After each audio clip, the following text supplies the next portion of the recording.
Hey guys, welcome back. Thank you so much for watching. We're going to do something a little bit different today. In fact, I'm going to be starting which you might call a micro series. So it's going to be a series inside of a series. So this is the Dream Lovers series. And inside of it, I'm going to do a series, as many videos as the Lord wants it to be, called The Good, Bad, and the Ugly.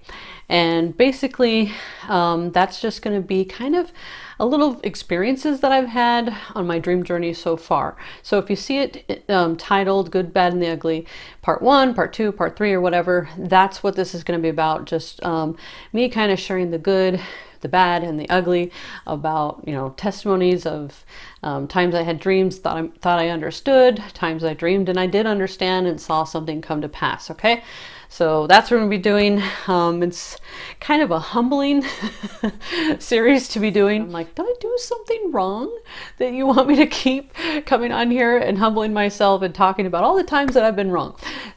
But what he said to me is that we're imparting grace to the hearers. And so there's a scripture in Ephesians chapter 4. If you can't see that, that's okay. When I edit this, I'll put the scriptures up, the addresses for you, and possibly the full scripture. But it says, let no corrupt communication come out of your mouth except that which is good and necessary and imparts grace to the hearers. And so I'm just going to be imparting grace to you, because in your dream journey, in your prophetic journey, you will need grace. And God is going to be more gracious than humans are going to be to you.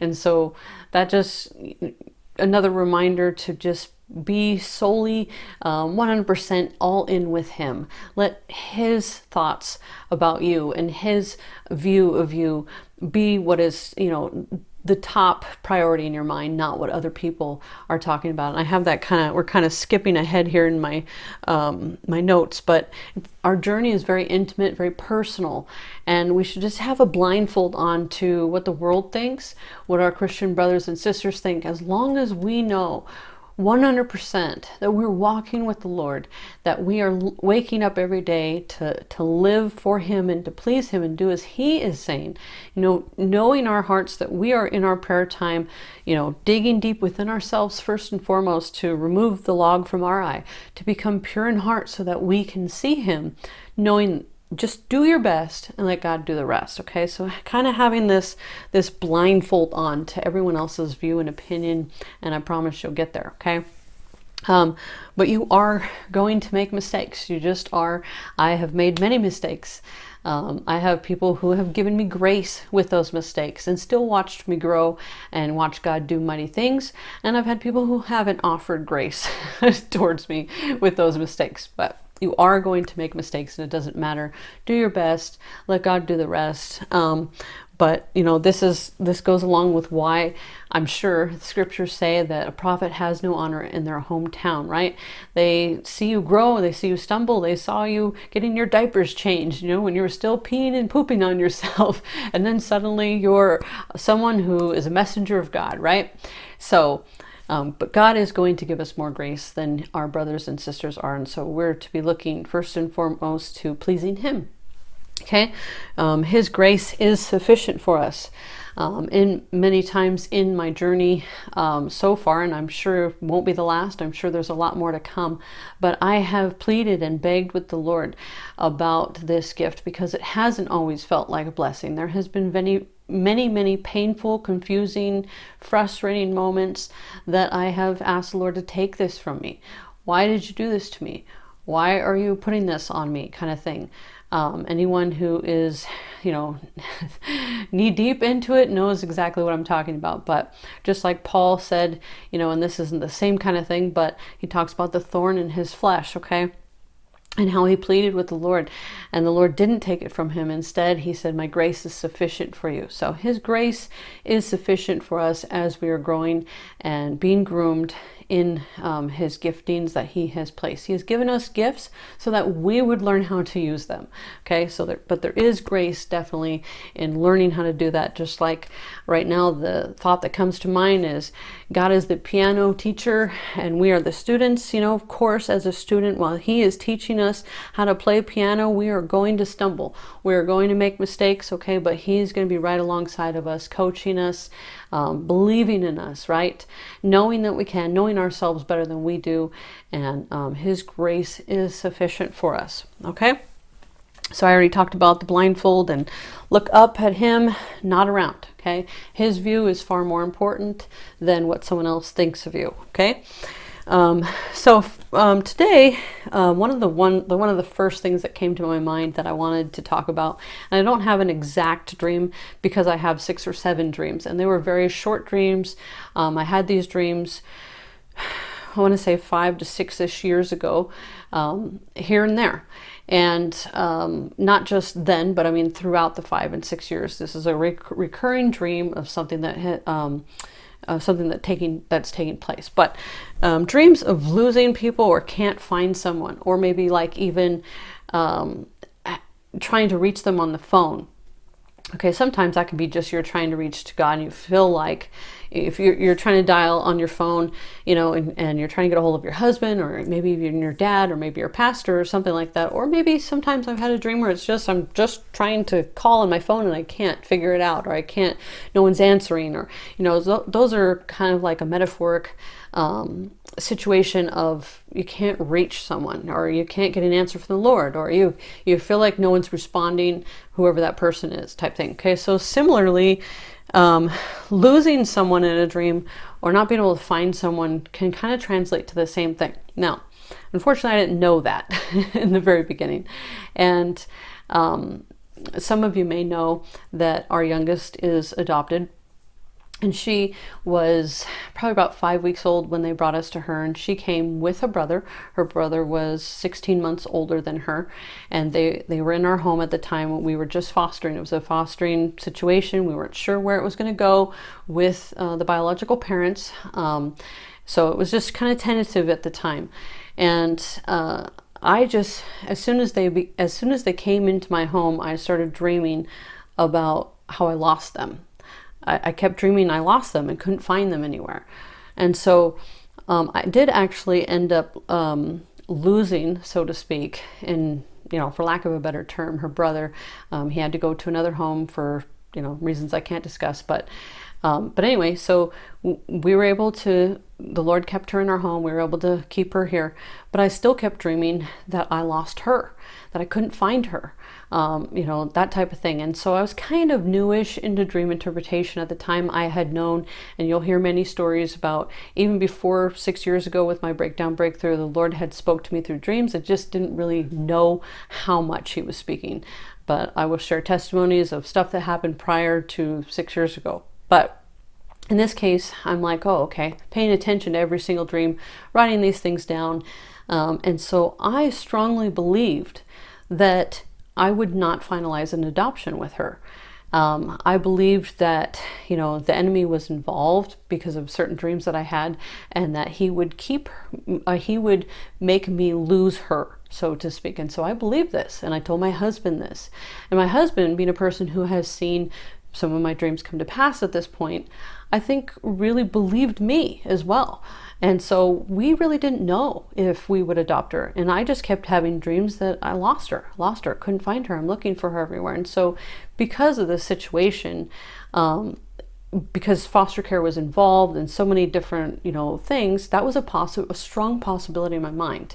And I also knew God coloration at that point. I had already discovered God coloration, and a lot of those dreams were God coloration. So it was a true message that was being given to me, but it was wrongly interpreted. I took it the wrong way. So, fast forward to about 2 years that it took to finalize an adoption, it was bittersweet for me, because on one hand, it was like, yes, we were able to adopt her, but the bitter side of it was I was wrong. And I was wrong in front of people I love. And it was a really humbling time for me. It was very hard. many tears. I remember going into my prayer time and just being like, well, I don't know your voice then, Lord.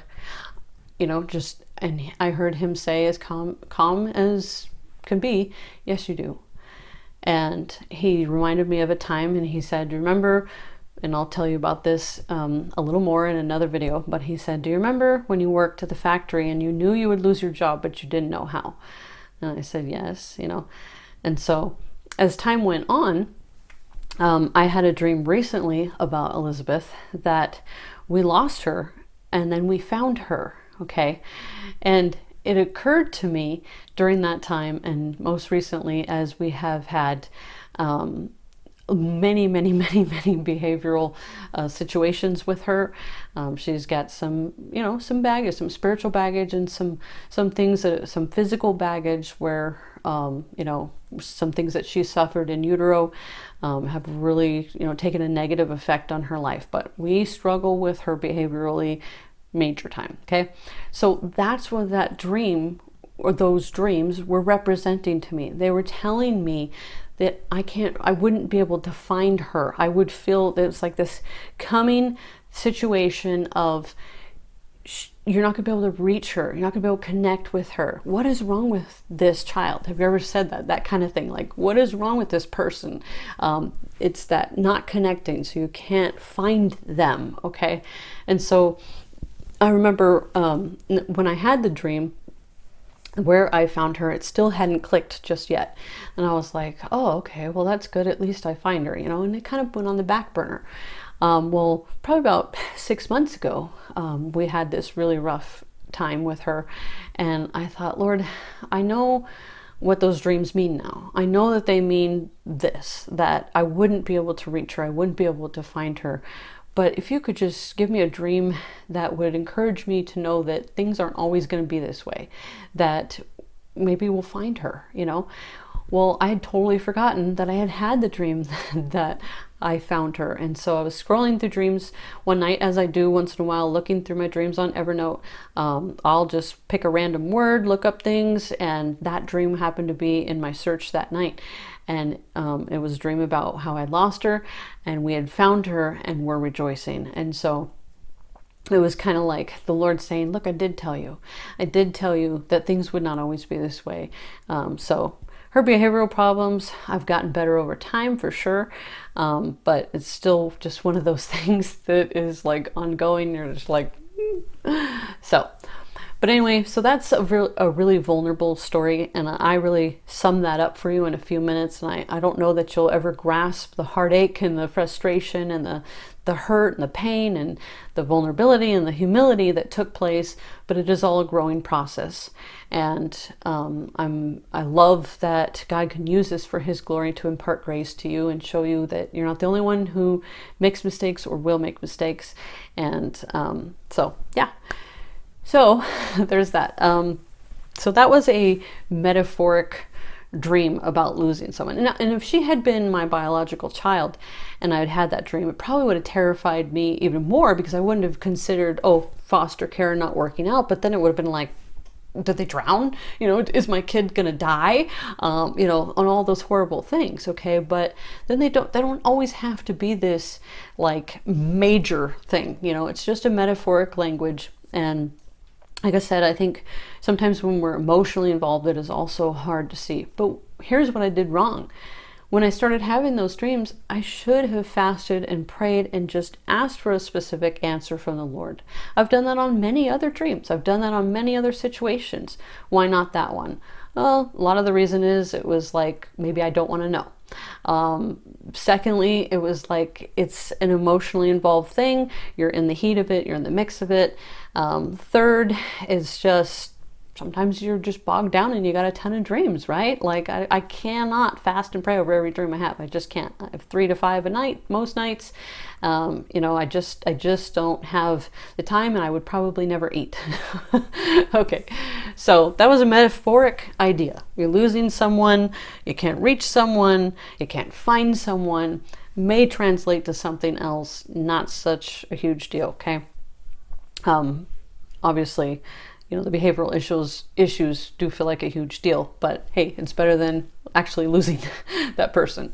So metaphoric dream. And I just want to add in here this kind of neat story of, you know, how we think literally and we think metaphorically.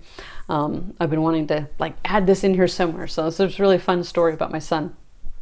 He is our literal thinker. Like, he takes everything very, very literal when we tell him things, and has since he was tiny. So he's probably about 2 at this time.